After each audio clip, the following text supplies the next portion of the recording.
Et oui, cette flambée des taux d'intérêt qui fait un petit peu vaciller, qui effraie à juste titre les investisseurs et les marchés. Bonjour Gilles Moec, Bonjour. chef économiste du groupe AXA. Ça va? Ouais, très bien. Bon, vous êtes serein ou pas quand vous voyez ces hausses de rendement souverain, encore une fois, qui se poursuivent, surtout aux États-Unis, mais en Europe aussi? On a un 10 ans américain qui est au plus haut de 16 ans, au-delà des 4,5%. Est-ce qu'on se dit quoi? On se dit que. Est-ce qu'on reste serein déjà? Et est-ce que cette poussée de fièvre aussi, elle était un peu, pas anticipée, mais en tout cas prévisible, au vu, encore une fois, des attentes des marchés avant les réunions des banques centrales des derniers jours et du ton hyper ferme des propos tenus par Jay Powell, encore en début de semaine par Christine Lagarde? Elle était un peu prévisible, mais ça me fait penser à cette idée que les économistes prévoient toujours les chocs beaucoup trop longtemps à l'avance, mais ensuite sous-estiment l'ampleur du choc. Donc c'est un peu ce qui s'est passé. C'est-à-dire, il y avait un certain divorce entre le marché qui espérait une décrue des taux directeurs assez rapide et donc qui ne voulait pas en fait aller presser des taux longs trop élevés, avec en général la communauté des économistes qui disait attention, on a quand même des banques centrales qui vont rester très, très prudentes. Ben, ça a mis du temps à percoler, mais maintenant que ça percole, c'est plus violent que ce que j'avais en tête. Mais vous avez raison, l'élément, la cause immédiate de tout ça, c'est le discours des banques centrales et c'est essentiellement le discours de la Fed, hein. On avait un marché qui regardait la politique monétaire comme un peu l'ascension du Mont Blanc, hein. Ça fait très mal et c'est très dur quand on grimpe, mais ça redescend également assez vite. Et puis finalement, on se rend compte que c'est plutôt le GR20, quoi. On est en Corse, on est à 1500-2000 mètres d'altitude, mais c'est très long. Et c'est Je ça qui confirme, pousse hein, les pour ceux qui l'ont fait le taux. GR20, je confirme que quand on est là-haut, c'est très long. Donc Bon, voilà, et ça, c'est très pénible et c'est quelque chose que le marché a toujours du mal à presser. C'est-à-dire oui, mais qu'on on est sait bien, souvent dans des attendez, choses trop binaires. Gilles, il y a un adage boursier qui dit qu'il ne faut pas lutter contre la Fed. Les marchés l'ont fait, maintenant, ben, ils doivent s'adapter. Et au final, aujourd'hui, on les sent très très nerveux face à cette trajectoire haussière des taux.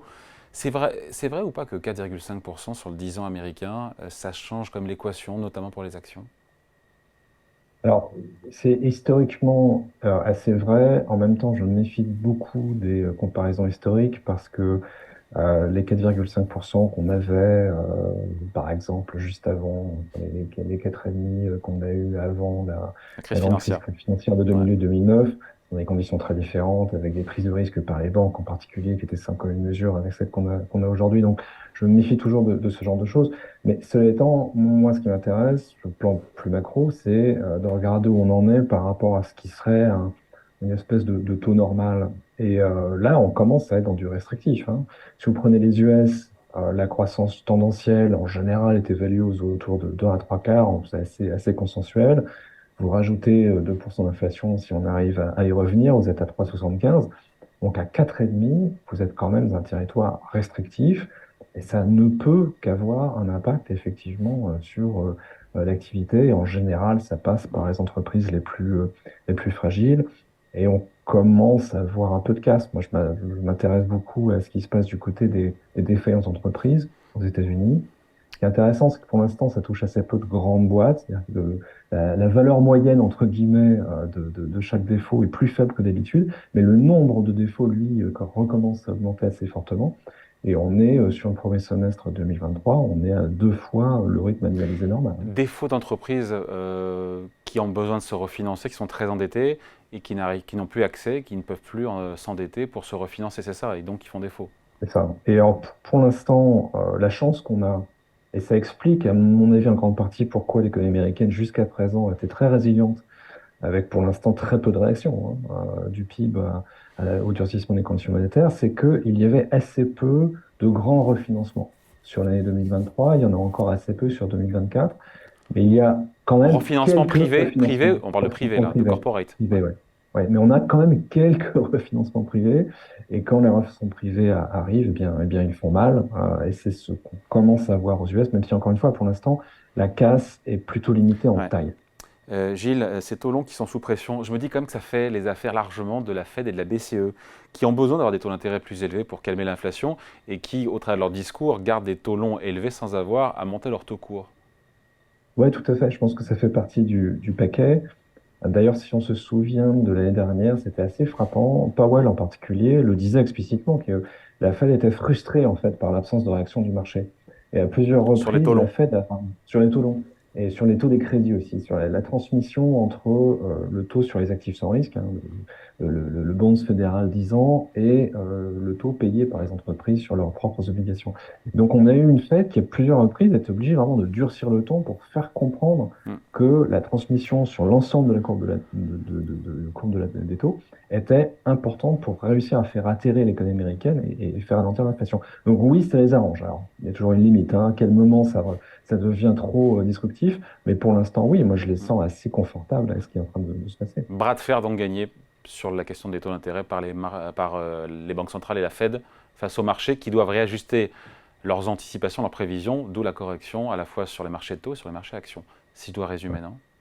Oui, tout à fait. Et voilà, on ne sait jamais quand cette bataille finit par être gagnée, mais comme vous l'avez rappelé, en général, à la fin, oui, c'est plutôt la Banque centrale qui gagne. Est-ce qu'on entre ou pas en zone rouge sur les taux longs, notamment américains, avec ce seuil de 4,5%? Il n'y aurait pas trop intérêt à ce qu'on aille voir les 5%. Après, c'est une question de rapidité. Vous me direz si c'est dans un an ou Ouais. dans un mois, c'est pas la même histoire. Non, c'est effectivement une question de vitesse. Euh, Là, ce qui m'inquiète un tout petit peu, c'est le fait qu'il, pour des raisons essentiellement politiques, il ne peut pas y avoir de réaction budgétaire. Vous en parliez tout à l'heure avec Béatrice sur la manière dont le gouvernement français est obligé de composer avec des taux d'intérêt plus élevés et commence à s'acheminer doucement. On ne peut pas parler d'austérité, mais en tout cas vers une réduction des déficits.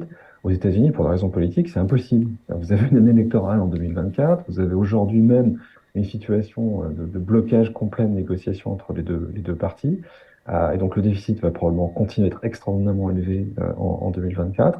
Donc il n'y a pas de force de rappel. Et c'est ça qui m'inquiète un peu. C'est-à-dire que normalement, on pourrait s'attendre à ce qu'à 4,5, l'offre de papier par le gouvernement commence à se réduire. Ça ne sera probablement pas le cas. Ça peut devenir effectivement franchement problématique. Moi, j'attends le moment où on aura des titres dans la presse un peu populaire américaine sur le thème quid de la soutenabilité de la dette publique américaine. On en est loin, ils ont le temps de le régler. Et je rappelle que si rien n'est fait, à l'horizon 2040, la dette publique aux États-Unis sera sur une trajectoire de 200% du PIB. C'est un peu Sachant que, beaucoup quand pardon, même. on parle en dette, on peut aussi parler en Ouais. déficit public. Les Américains, ils sont à 6, 6,5. Hein. Nous, Ouais. chez nous, c'est ça queen parce qu'il faut aller absolument vers les 3%. En même temps, ce sont des engagements européens. Mais les Américains, tranquilles, eux, ils n'ont pas, effectivement, ils n'ont pas de contraintes, pas de carcan budgétaire. Ils sont à 6,5 quand même de déficit Non, mais budgétaire. Hein. pour moi, c'est un des grands points aveugles de la discussion macroéconomique en ce moment. C'est-à-dire que lorsque vous avez ces débats à n'en plus finir américains dont on s'est tous lassés, on est tous devenus très blasés à chaque fois qu'on nous parle, Sur le voilà, le shutdown. government shutdown, etc. On se dit, bon, encore une fois, un petit drama, ça a duré 2 semaines. Mais autant, ce qui est incroyablement frustrant, c'est que ces discussions portent sur une partie des dépenses publiques minuscule. On parle de 5% de dépenses publiques, c'est ça dont on parle à chaque fois dans ces bras de fer entre la Maison-Blanche et le Congrès, alors que les grands programmes de dépenses publiques américains, eux, continuent à obérer de plus en plus les capacités fiscales sans discussion. C'est-à-dire qu'il y a autant en Europe, même si on peut juger que c'est compliqué, difficile et politiquement coûteux, mais on réforme régulièrement, par exemple, nos plus grands systèmes de protection sociale. Aux États-Unis, vous prenez Medicare, Medicaid, Social Security, pour aller vite, ça fait Mm. 30 ans que ça n'a pas bougé, quoi. Et malgré ces risques sur, encore une fois, le crédit américain, ça n'empêche pas le dollar de monter. Hein. Malgré ces questions de trajectoire de dette publique qui vont à 200% du PIB, c'est quand ça? À quel horizon? 2050, si rien Oui, n'est fait, voilà, ça c'est. voilà. On a le temps. On a le temps, mais enfin, pour l'instant, rien n'est fait. Ouais.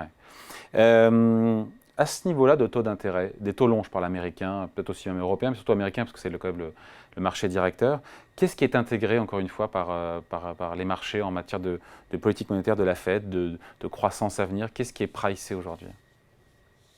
J'ai l'impression que ça y est, c'est-à-dire que le marché, la Fed sont à peu près raccords avec les dernières prévisions qui ont été sorties par la Fed. Que je trouve Euh, très optimiste sur ouais, l'inflation.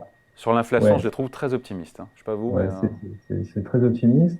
Mais finalement, on a un marché qui, avant la dernière réunion de la Fed, on priçait 75-80 BP de baisse des taux en 2024 par la Fed. non. Là, on s'est rapproché des moins 50 qui sont effectivement dans le tableau de la Et Fed plutôt au et, deuxième semestre, d'ailleurs, hein, et plutôt deuxième semestre. Donc 2024. ça, ça y est, j'ai l'impression que la raison est revenue au marché.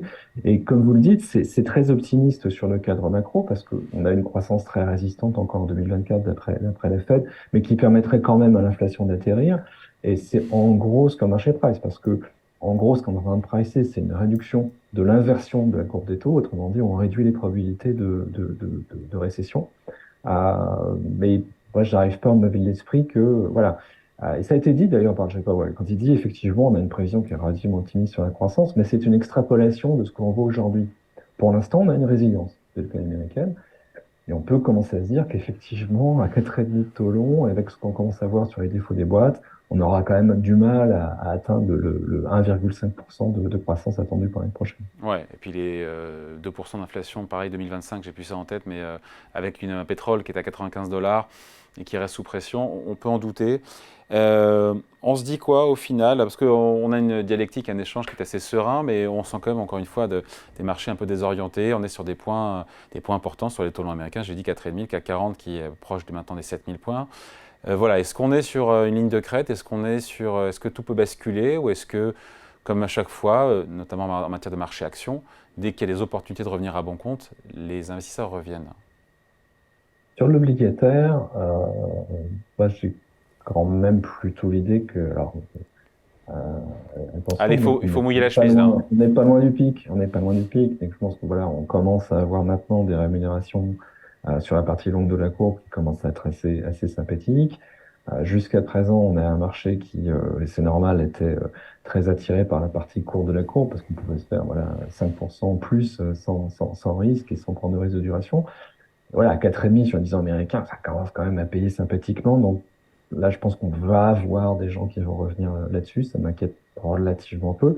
Sur le marché action, voilà, moi, ça fait, mais bon, comme beaucoup d'économistes, j'avais soit raison trop tôt, soit tort trop tard.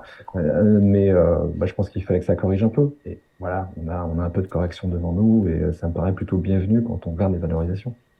Bon, très bien. L'avenir nous le dira. Bon, encore une fois, on sent quand même malgré tout hein, une manque de sérénité de la part de beaucoup d'investisseurs, mais il y aura d'autres banques centrales, d'autres chiffres qu'on pourra largement commenter, notamment ensemble. Merci beaucoup Gilles Moaquin, chef économiste du groupe AXA, invité à la grande interview en direct sur Boursorama. Merci, hein. Au revoir.